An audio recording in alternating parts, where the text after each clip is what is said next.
Checklisty brzmią dużo lepiej niż procedury, bo wiecie, corpo bullshit, nie? To jest procedura na wszystko. Ile to mamy itemów? Z 200? Będzie z 10 stron na 4. No właśnie.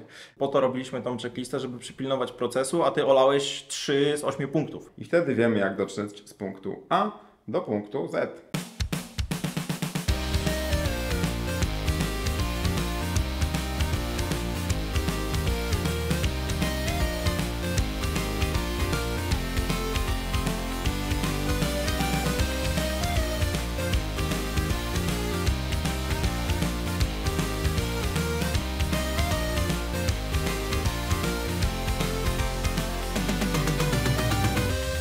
Cześć, witamy w Nerd Management. Tutaj Krzysztof Rakowski I Paweł Rekowski. Jak pamiętacie, rozmawiamy ostatnio z Wami, prosimy Was, żebyście z nami się kontaktowali i pytamy Was o to, co jest dla Was ważne, jakie treści chcielibyście zobaczyć i usłyszeć w Nerd Management, o czym powinniśmy mówić mniej, o czym więcej. Bardzo dziękujemy tym z Was, którzy się do nas odzywają. Pozwala to nam dowiedzieć się tego, czego Wam brakuje.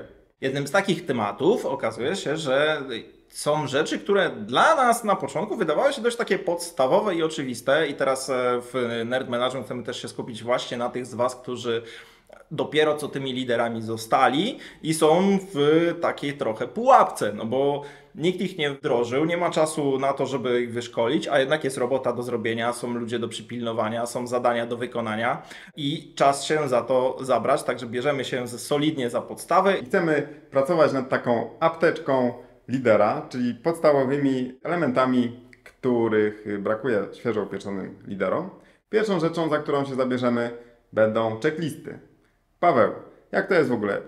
Po co te checklisty? W czym one nam się przydają i czemu warto z nich korzystać? Jest świetna książka, Potęga checklisty i w tej książce jest dokładnie opisany proces pracy z checklistami. I teraz tak, jeżeli mamy jakieś rzeczy do wykonania, czy to będzie wdrożenie nowego pracownika, czy to będzie zatrudnienie pracownika, czy to będzie weryfikacja wszelkiego rodzaju metryk, czy to będzie nawet sposób na wyjście z biura. Jeżeli pracujecie w biurze, no to musicie przypilnować, by ktoś zgasił światło, ktoś wyłączył jakieś urządzenia i tak dalej, i tak dalej. To wszystko zamiast myśleć i pamiętać o tym i zastanawiać się za każdym razem, co my musimy zrobić, warto zrobić sobie takie checklisty. I teraz checklisty brzmią dużo lepiej niż procedury, bo wiecie, corpo bullshit, nie? To jest procedura na wszystko.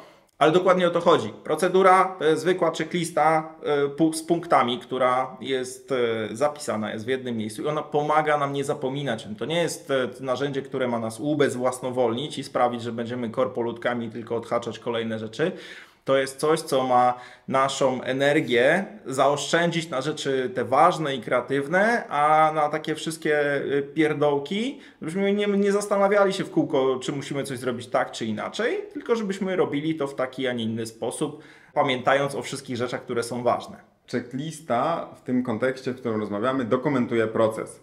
Czyli, żeby ją przygotować, musimy się zastanowić, co faktycznie trzeba zrobić, żeby określone zadanie zrealizować. I tak na przykład przy Nerd Management, przy montażu naszych odcinków mamy długą checklistę, która właśnie ten proces dokumentuje. Ile to mamy itemów? Z 200? Będzie z 10 stron na 4. No właśnie.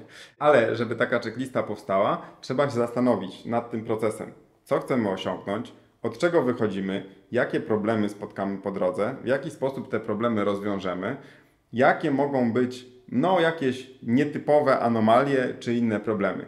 Więc to nie chodzi tylko o to, że mamy jakąś checklistę, którą przygotowujemy bezmyślnie, tylko przemyślimy proces, przeanalizujemy, odpowiemy na wszystkie pytania, które się tam pojawią i wtedy wiemy, jak dotrzeć z punktu A do punktu Z. Mało tego, to pozwala te procesy i te czynności optymalizować, bo kiedy spiszecie sobie, co robicie, zamkniecie to w checklistę, to później okazuje się, że na przykład punkt pierwszy z drugim możecie połączyć, a piąty z ósmym na przykład zrobić inaczej i z dwóch zrobi Wam się jeden, przez to, że zobaczycie, jak wygląda ten cały proces. Jeżeli macie te wszystkie punkty, to jest też lista rzeczy, którą warto przemyśleć i zobaczyć, czy coś się da zautomatyzować, czy coś się da uprościć, czy coś jest delegowalne, bo jeżeli to są też, macie checklistę weźmy sobie jakiś taki bzdurny proces zarządzania kawomatem w biurze i teraz jeżeli wy jesteście tam wąskim gardłem, bo to wy musicie dostarczyć tą kawę i tylko wy możecie tą kawę dostarczyć, no to znaczy, że jest jakiś problem, jest tam jakiś bottleneck.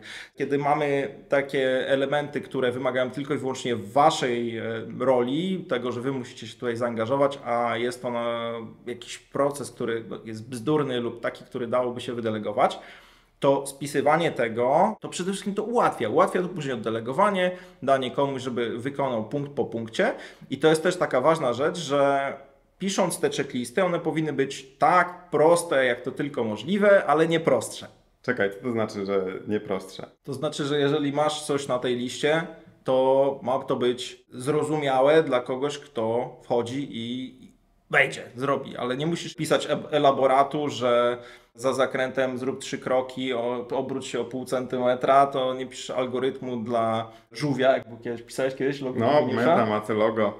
Chodzi o to, żeby to było proste, zrozumiałe i zwięzłe, żeby to nie teraz ktoś, kto wchodzi nowy, nie musiał poświęcić 2 tygodni na wczytywanie się, tylko żeby mógł to jasno i prosto zrealizować, wykonać tą checklistę, nie tracąc na to za dużo czasu i dlatego to też musi być na tyle prosto opisane, żeby ktoś nie popełniał błędu, bo jeżeli ty piszesz tą procedurę, to czy ty robisz tą checklistę, to prawdopodobnie może się zdarzyć tak, że będziesz używać jakichś skrótów myślowych, będziesz używać słownictwa, które jest specyficzne dla ciebie, twojego działu, twojego zespołu, ale ktoś, kto przychodzi, na przykład nowa osoba, niekoniecznie musi to znać i teraz chodzi o to, żeby wdrożenie w taką procedurę było jak najprostsze, wymagało jak najmniej znajomości, wiedzy tajemnej i jakichś takich kruczków. Dobra, rozumiem. Czyli chodzi o to, że musimy dostosować do naszego odbiorcy docelowego. Jeżeli piszemy procedurę dla programisty i tam trzeba na przykład jakąś komendę użyć w terminalu, no to nie piszemy jak wejść do terminala, bo zakładamy, że programista będzie to wiedział. A jeżeli ta sama procedura jest dla kolegów na przykład w dziale handlowym, no to można tam dopisać, że żeby wejść do terminala trzeba CMD wpisać w odpowiednim polu. Wspomniałeś o delegowaniu. To jest też ważne, że taka checklista pozwala zarządzać oczekiwaniami Twoimi jako menedżera. Jeżeli delegujesz jakiś proces i przygotujesz checklistę z tym, jak oczekujesz, że ten proces będzie wyglądać, no to właśnie zarządzasz tymi oczekiwaniami, komunikujesz, jakie są Twoje oczekiwania. No ale to nie wszystko, bo też taka checklista pozwala Ci w pewien sposób mierzyć różne rzeczy. Jeżeli masz taką checklistę, która ogarnia Wam jakiś element Waszej pracy. I teraz przychodzi do Ciebie trzecia osoba z kolei, że na tym 4. punkcie to ona się w ogóle wykłada i to zajmuje kupę czasu, nie wie o co chodzi, coś tam nie pasuje, albo wymaga to jakiegoś kontaktu z kimś, a ten ktoś się nie odzywa. To nawet przez takie proste patrzenie, że ten proces utyka na tym momencie, czy w momencie, kiedy będziecie rozmawiać z zespołem, jeżeli będziecie to delegować i taki feedback na bazie tutaj ten punkt jest do bani, bo nie da go się zrobić, nie mam na niego wpływu, bo potrzebuję informacji skądś, tam ta informacja nie przychodzi, albo jest niedostępna, albo są różne takie czmychy, to Wam też pokazuje bottlenecki. W tym momencie możecie sprawdzić, gdzie takie rzeczy występują, te procesy udrażniać, usprawniać, pracować nad tymi checklistami, bo ważne jest to, żeby takim ostatnim elementem na każdej takiej checkliście był punkt, co możesz w tej checkliście jeszcze usprawnić, tak żeby każdy proces, każda rzecz, którą robicie, miała w sobie ten element takiej retrospekcji i sprawdzenia, co jeszcze można poprawić, co można zrobić lepiej, bo prawdopodobnie wszystko można zrobić lepiej, a żebyście też nie wpadli w pułapkę, żeby zrobicie sobie taką checklistę, to teraz ją zautomatyzujcie. To nie, to się zostawia na koniec. Najpierw trzeba to wszystko zobaczyć, zoptymalizować, uprościć. Trzeba zrobić tak, żeby ona była możliwie krótka i wykonalna, żeby ludzie, którzy będą z tą checklistą pracować, czy to wy, czy wasi ludzie, żeby mieli wpływ na te rzeczy, na te akcje, które tam są i żebyście byli też w stanie to udrażniać, poprawiać i skracać tak, żeby Wam się pracowało milej, lepiej i przyjemniej. No dobra, ale teraz ktoś może zadać pytanie, no słuchaj, czy takie przygotowanie checklisty to nie jest mikromanagement, że mówimy każdemu, co ma konkretnie zrobić? No i oczywiście to byłby mikromanagement, jeżeli naszą intencją byłoby powiedzieć komuś, jak co ma zrobić, przygotować checklistę, mimo tego, że wiemy, że oni są w stanie przygotować taką checklistę, przygotować ten proces. Więc to jest istotne, żeby oddzielić to. Taka checklista to jest dokumentowanie procesu, zachowanie tej wiedzy w kilku aspektach. W naszej jednostce jakiejś organizacyjnej, czyli w naszym zespole albo dziale, zachowanie tej wiedzy. Zwiększanie buzz factor, czyli żeby więcej osób było w stanie wykonać jakąś operację. Czyli to jest konserwowanie, przechowywanie tej wiedzy, czy też w naszej takiej prywatnej, osobistej zwiększaniu naszej efektywności, żeby nie musieli pamiętać wielu rzeczy, czy też żeby nie narażać się na pomyłki związane z tym, że czegoś zapomnimy. Nie bez przyczyny specjaliści w lotnictwie, w medycynie, ratownicy medyczni, piloci, żołnierze, tam królują procedury, królują checklisty. Jak w samolocie jest jakaś awaria, to wyciągają wielką księgę i szukają właśnie checklisty, która mówi, co zrobić w takiej sytuacji. Więc to jest zachowywanie tej wiedzy.